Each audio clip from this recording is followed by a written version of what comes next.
আসসালামু আলাইকুম। বিদ্যাহাটের পক্ষ থেকে সবাইকে জানাচ্ছি স্বাগতম। এখন আমরা অষ্টম শ্রেণীর গণিত পাঠ্য বইয়ে 11 অনুশীলনীর 7 নম্বর অঙ্কটা সমাধান করব। তো দেখো 7 নম্বরে একটি সৃজনশীল প্রশ্ন আছে এবং আমাদেরকে বলেছে যে অষ্টম শ্রেণীর 30 জন শিক্ষার্থীর ইংরেজি বিষয়ে প্রাপ্ত নম্বর হলো, তারপরে 30 জন শিক্ষার্থীর ইংরেজি বিষয়ে প্রাপ্ত নম্বর দেয়া আছে এবং কয়ে আমাদেরকে বলেছে শ্রেণী ব্যবধান 5 ধরে শ্রেণী সংখ্যা নির্ণয় করো।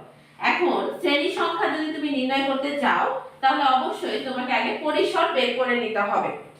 তো পরিসর বের করার একটা সূত্র আছে, নিশ্চয়ই তোমরা জানো যে পরিসর সমান কি সর্বোচ্চ সংখ্যা বা বিয়োগ সর্বনিম্ন সংখ্যা যোগ 1।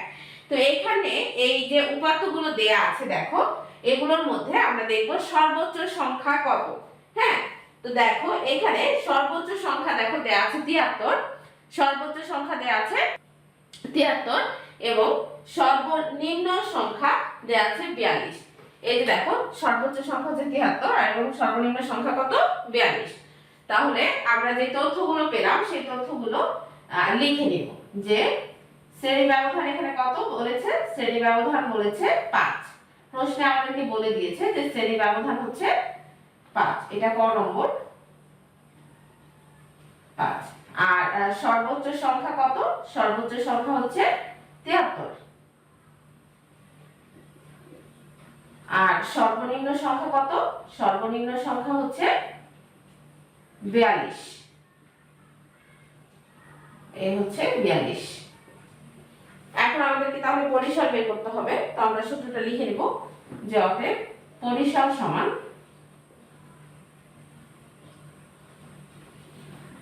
সর্বোচ্চ সংখ্যা বিয়োগ সর্বনিম্ন সংখ্যা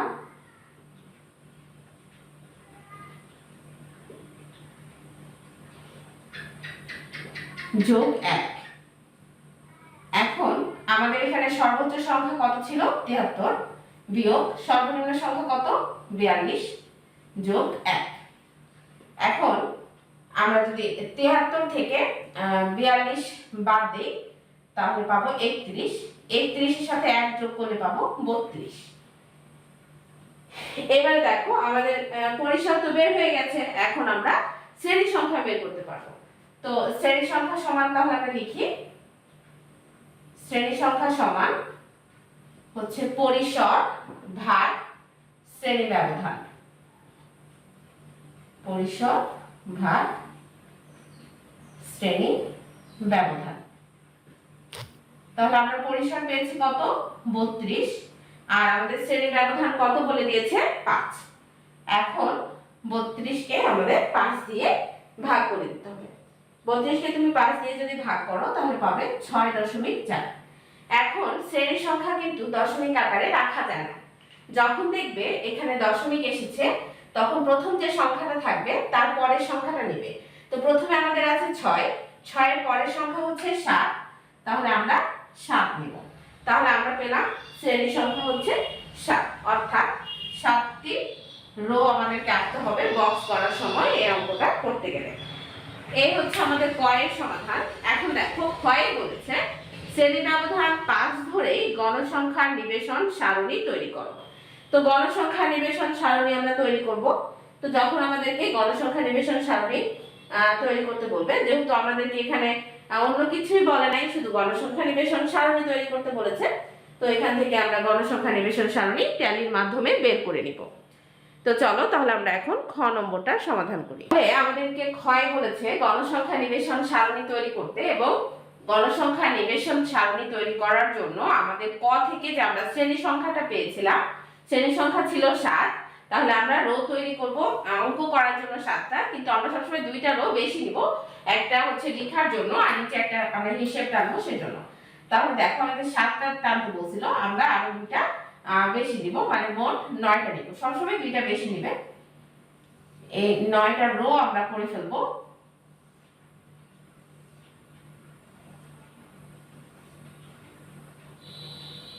যেহেতু এখানে শুধুমাত্র গণসংখ্যার সারণী তৈরি করতে বলেছে, তাই এখানে আমার 3টা কলাম হবে, 3টা কলাম। প্রথমে হচ্ছে শ্রেণী ব্যাপ্তি, তারপরে হচ্ছে ট্যালি আর শেষে হচ্ছে গণসংখ্যা।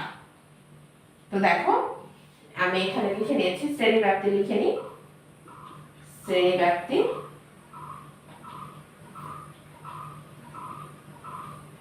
তারপর ট্যালি,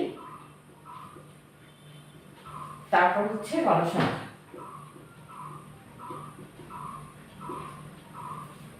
এবার আমরা শ্রেণী ব্যাপ্তিটা নেব। আমাদের সর্বনিম্ন মান কত ছিল বলো? 42। তো সর্বনিম্ন মান আমরা 42 থেকে 5 আমাদের শ্রেণী ব্যবধান নিতে বলেছে।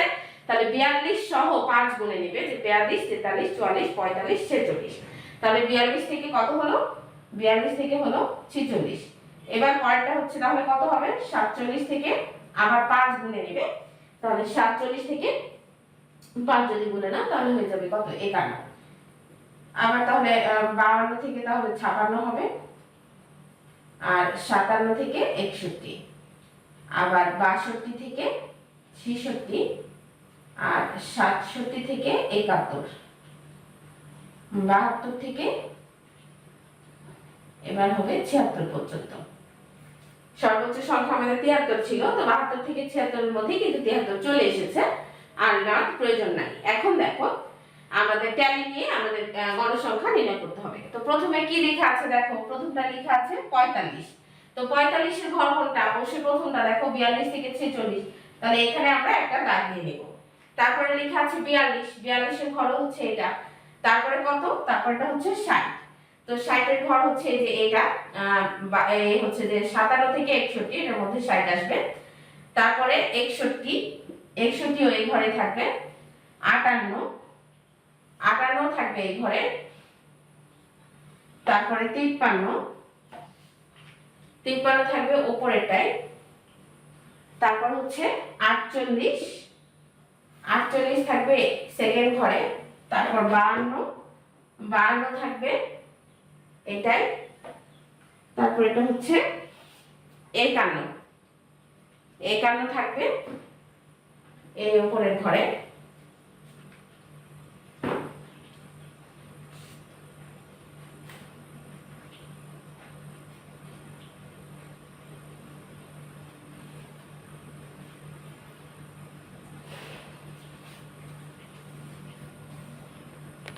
তারপরে 49, দেখো এই হচ্ছে আমাদের 49। তো 49 এর ঘরে এখানে থাকবে সেকেন্ডটাতে।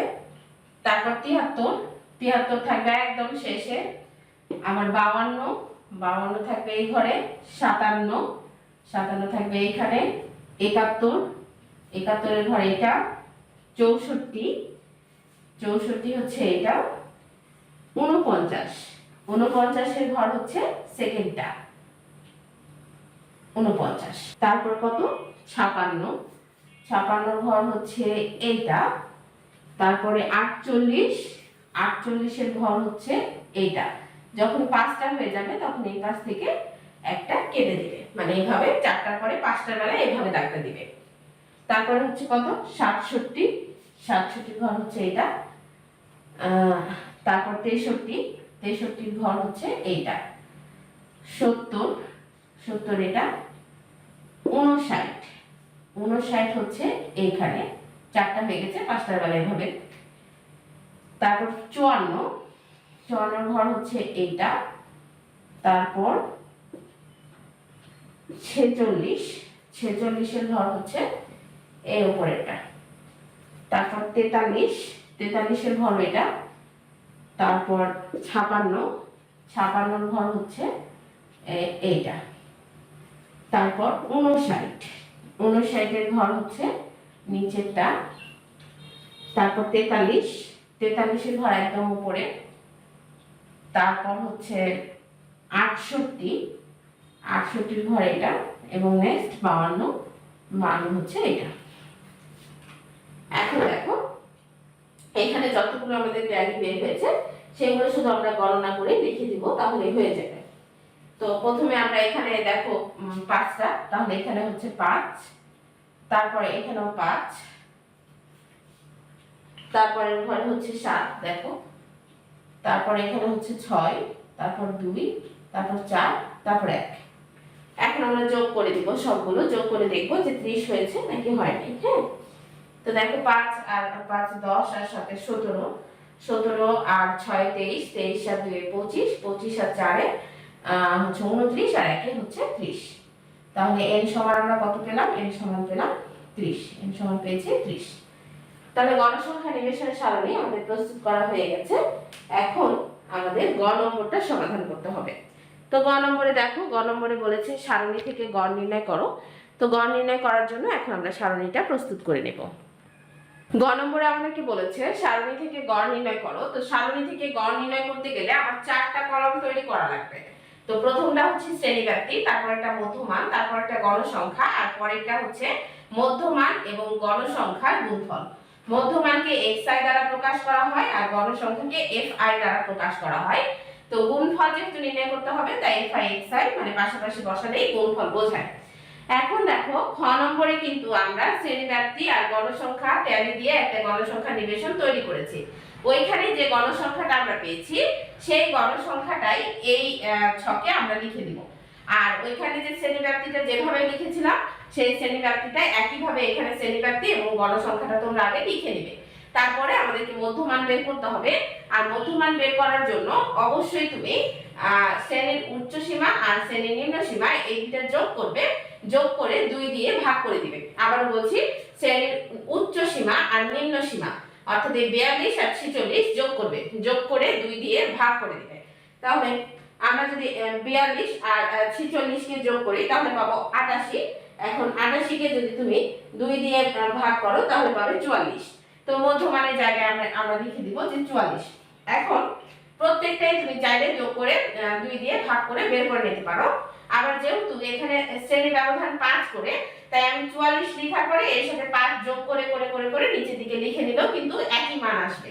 তাহলে 44 এর সাথে যদি তুমি 5 যোগ করো তাহলে কত পাবে? 49 পাবে। আবার 49 এর সাথে যদি তুমি 5 যোগ করো তাহলে কত পাবে? 54। 54 এর সাথে 5 যোগ করলে 59। 59 এর সাথে আবার যদি তুমি 5 যোগ করো তাহলে পাবে 64। আবার 64। আবার 64 এর সাথে যদি তুমি আবার 5 যোগ করো তাহলে তুমি কত পাবে?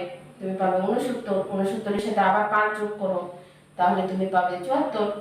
হ্যাঁ, আর যদি তুমি চাও যে দুইটা বারবার আলাদা আলাদা করে যোগ করে আবার 2 দিয়ে ভাগ করে বের করবে তবুও হবে, কোনো সমস্যা নাই। দুইটার অ্যানসার একই রকম আসবে। যেটা তোমার সুবিধা হবে তুমি সেটা বের করবে। এখন মধ্যমান এবং গণসংখ্যার গুণফল আমাদেরকে নির্ণয় করতে হবে, অর্থাৎ মধ্যমান এবং গণসংখ্যা গুণ করে পাশের ঘরে লিখে দিতে হবে। তাহলে আমরা 44 কে 5 দিয়ে গুণ করব এবং 44 কে 5 দিয়ে যদি গুণ করো তাহলে তুমি পাবে 220। তাহলে এটা তুমি পাশের ঘরে লিখে দিবে 220। 44 গুণ 5 220। এবার 49 গুণ 5, 49 কে 5 দিয়ে গুণ করলে পাবে 245। তো তুমি এখানে 245 লিখে দিবে। তারপর 54 কে 7 দিয়ে গুণ করতে হবে। 54 গুণ 7 করলে পাবে 378। তাহলে এখানে লিখবে 378। তারপরে 59 গুণ 6 এটা করলে পাবে 354। এখানে আমরা লিখে দিব 354। তারপরে 64 গুণ 2 128। তাহলে 128। আর 69 গুণ 4, 69 গুণ 4 276। তাহলে লিখে দিব আমরা 276। আর 74 কে 1 দিয়ে গুণ করলে তো 74ই হবে। এখন এই সবগুলো যে আমরা গুণ করে বের করেছি এগুলো আমরা যোগ করে দেব।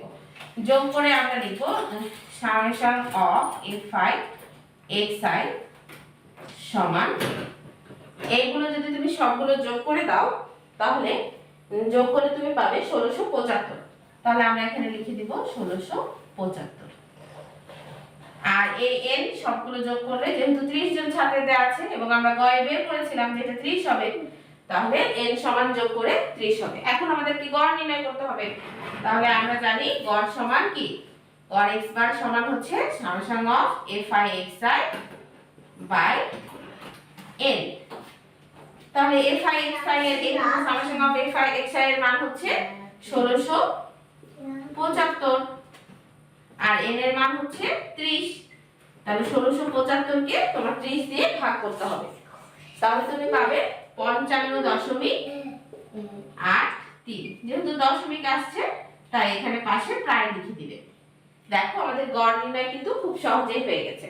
তো তো 7 নম্বর সৃজনশীলটা আজকে আমরা সমাধান করলাম। আজকের মতো এই পর্যন্তই। দেখা হবে পরবর্তী পর্বে। তোমরা সবাই ভালো থেকো, সুস্থ থেকো। আল্লাহ হাফেজ।